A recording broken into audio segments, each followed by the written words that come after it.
มาเด้อครับสุขุสุขคนต้มมึงไข่อีกแล้วมื้อนี้ น่าจะเป็นฤดูกาลสุดท้ายของปีเลยล่ะมีหน้าจังว่ากันใหม่มีถ้วยประอบหน่อยนำต้นน้อยๆแต่ว่าไข่เต็มท้องคุโตเลยเบิ่งให้เบิ่งไข่เบิ่งไข่เพิ่นพุ่นน่ะปาด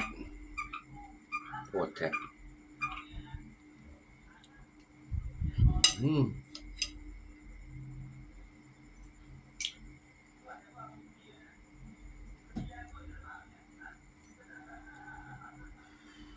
คือฮ้อนแท้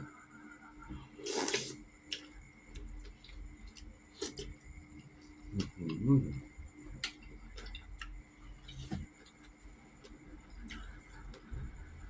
มาครับทุกคนบ่เว้าหลายย้ายห่าง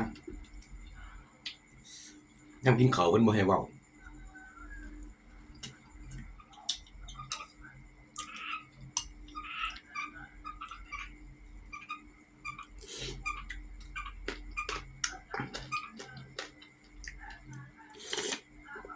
อืม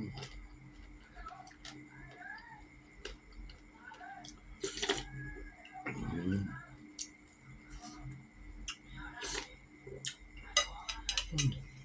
แจ่วก็สมดีคักขนาดเนี้ย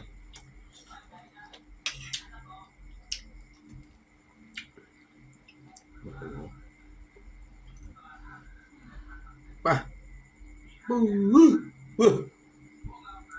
ไข่เพิ่นว้ายโพด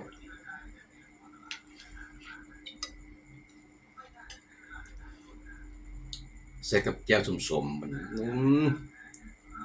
เห็นขาสวรรค์หน่อย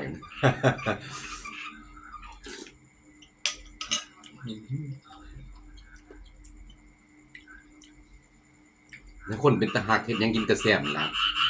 พุ่นเพิ่นฮ้องใส่หมู่เพิ่นโอ้อ้ายสงสัยเพิ่นได้กินอยู่น่ะอืมบ่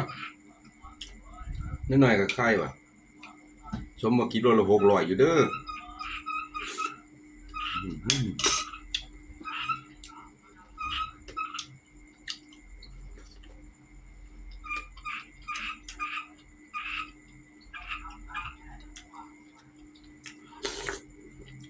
อืม